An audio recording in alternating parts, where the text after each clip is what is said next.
Welcome, everybody. We are in the third installment of our first month of the series, March on Milwaukee, a digital history series. We are obviously wanting to take part in the process by which we provide more and more opportunities for learning in the digital sphere. And we will continue these conversations monthly. Today, though, we've got some pretty awesome folks to help us further contextualize the open housing marches here in Milwaukee in the late 60s. In fact, we have the two scholars who really helped to situate, contextualize, and tell those stories and share those narratives of this really important upsurge in Milwaukee history and civil rights history. I don't know how we could do this. I want to unlock everybody's microphone because I really want to make sure that Erica Metcalf, Patrick Jones, that they get a big round of applause. So I'm going to give them a round of applause. Welcome. You know, we've got Patrick Jones out of the University of Nebraska. Patrick, I believe you are from Cleveland, Ohio. Is that right? Yeah, born in Baltimore and then grew up in Cleveland. Went to Madison for grad school. Awesome, awesome. Welcome. We're glad to have you today, author of Selma of the North, Civil Rights Insurgency in Milwaukee. And then, of course, we have one of Milwaukee's own daughters here. We've got Erica Metcalf, a Riverside grad, I believe a Marquette alumna as well. Is that correct? No, University of Wisconsin, Milwaukee. I was definitely getting to that one. I knew that one for sure. I wasn't sure if you were an undergrad at Marquette or not, but welcome, Erica. Thank you so much for joining us. It's always great to have you because of not only your research, but your long-term awareness and experience of Milwaukee, Wisconsin. It's always a pleasure. Welcome. Thank you. Well, folks, here's what we're going to do today. We've been working through a process by which we use images to help tell this story so that we can obviously give our young people who take part in these conversations the opportunity to play with some primary documents, but the images themselves help to tell the story. So we're gonna move forward in three chunks to help with the classroom experience. The first chunk of today, and I want to thank Keisha. Keisha's in the background running our PowerPoint for us, as well as Kristen and Heather, folks who've been a part of this, of developing this process for us. And Keisha, you can go to the next slide. The first chunk that we're going to do is look through some images.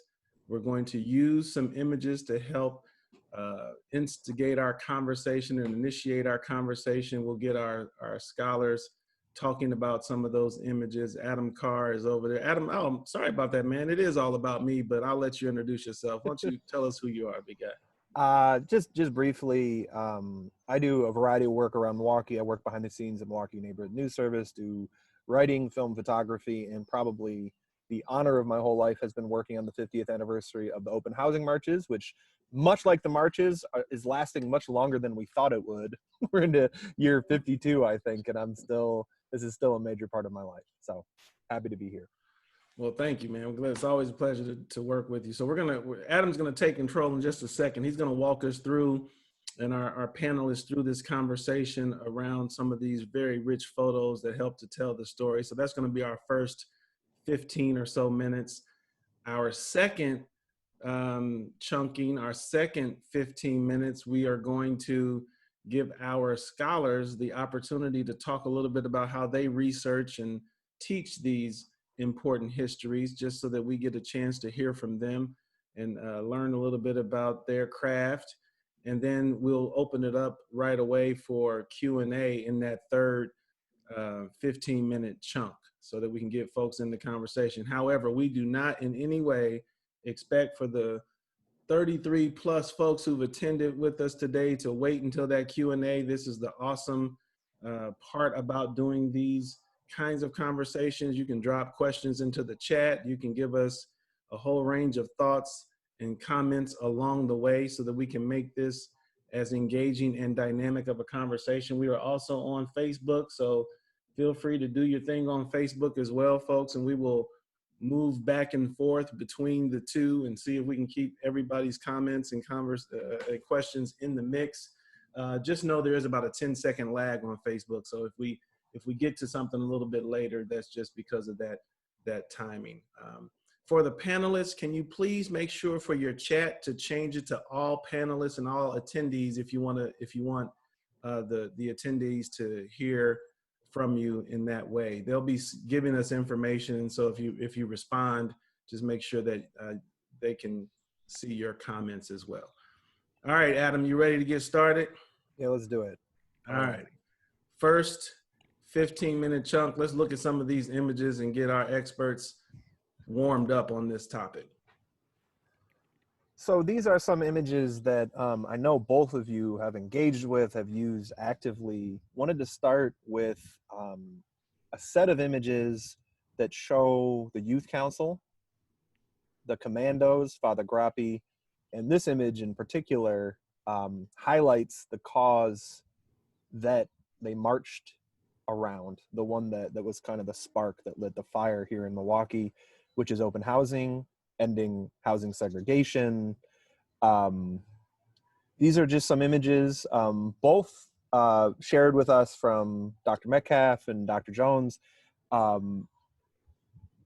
These are just some of the images that we have, and I'm gonna just scroll through the first handful of these, and then we can go back and center on some. Actually, that's as far as we're gonna go for this first set. And let us just start with this image. Do you guys want to share a little bit of what you're seeing when you're looking at this image? I know it's one that's become kind of iconic. Oh, well, for me, I think this is, one of the most powerful photos of the movement. We see the marchers holding up the American flag. You see Father Grappi is in there marching. I think it can be interpreted in a number of ways, this photo. I think you can interpret this photograph as, the marchers making a plea to their nation to say, it's time for the country to really live up to its democratic ideals and really embrace equity for everyone, not just some. But then on the other hand, I think you can kind of interpret it as patriotism to a certain extent, of them saying, you know what, we are Americans and we have the right to march and we're entitled to all the rights that come with being an American, and that includes access to decent and fair housing in this country. So yeah, to me, it's just always been an especially powerful photo because of the marchers holding up the American flag and all that that symbolizes. To poorly paraphrase James Baldwin, one of the sort of quotes that we've kept in mind in our circle in Milwaukee through the course of the open housing marches anniversary is as an American, he reserves the right to perpetually criticize America.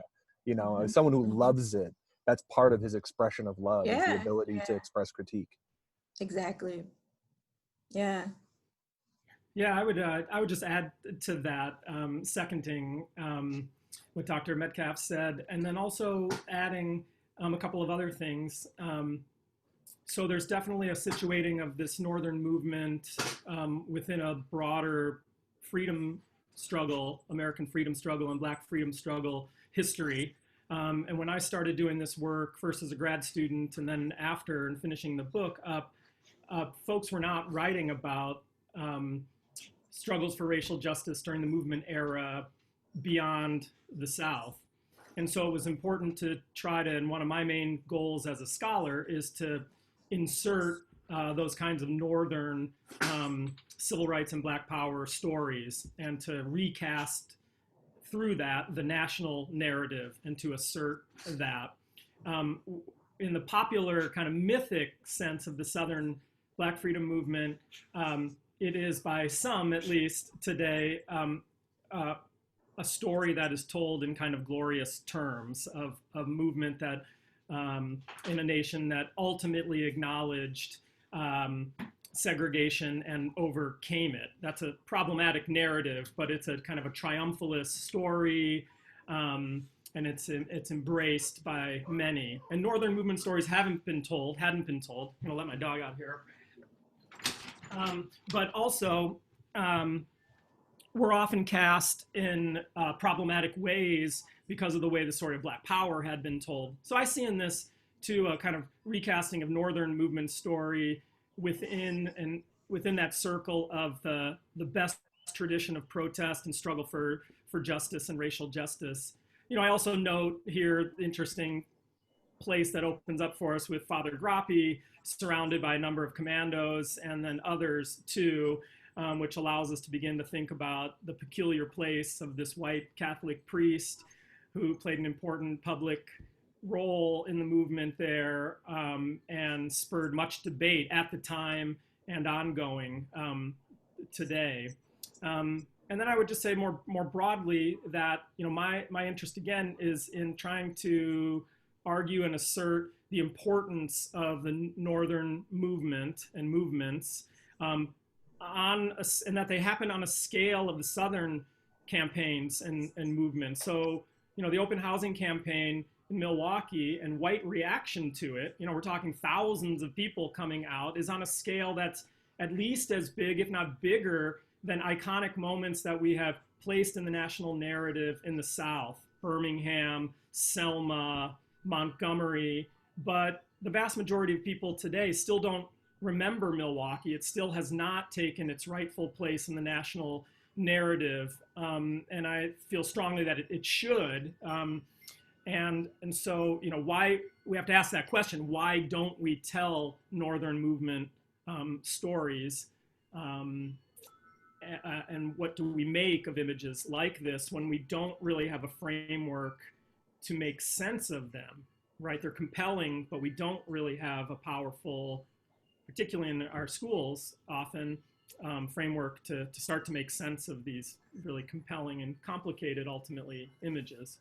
And Dr. Metcalf, that point you're making there, Dr. Jones, I would love to further explore, both of you obviously, but yourself as a Milwaukee Public Schools graduate, myself as a MPS graduate, these aren't stories that we heard. You know, these weren't every February. We probably should have gotten tired of hearing about the commandos and the youth council, but you know, they went virtually, they fell into obscurity. So let's move on to some of these images that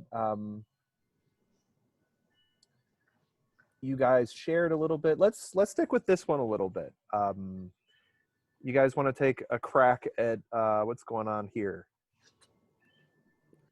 Well, in this photo, we see the youth council facing off with Milwaukee police. And I think this is another very powerful photo, and it's symbolic for a number of reasons. I mean, just observing the body language, you know, you see the police and they're kind of on the defensive already. And meanwhile, the youth council is like, you know, standing there unbothered, they're fearless. And that's probably because, you know, they knew that the cause that they were fighting for was a righteous cause. But I think it's symbolic because it kind of shows us, or it's symbolic of the repression and the resistance that civil rights groups of that era faced. But on the other hand, it's also symbolic of the fearlessness and the bravery that these activists displayed in the face of that repression. So it's, as I said before, it's symbolic for various reasons. You can go beyond our local movement and find meaning in this photo. You know, Dr. Metcalf, I really, this is my favorite image of all the many awesome images that help to chart this moment in civil rights and Milwaukee history. I love this image because of the tension that is present, particularly the tension in the open space. You know, you can just see the funneling of the clash in the backdrop, and it's almost like it's headed forward toward us. Yeah. Image. And as you mentioned, the stance of the youth council members in particular, the sort of fear and yet the bravery at the same time. Yeah,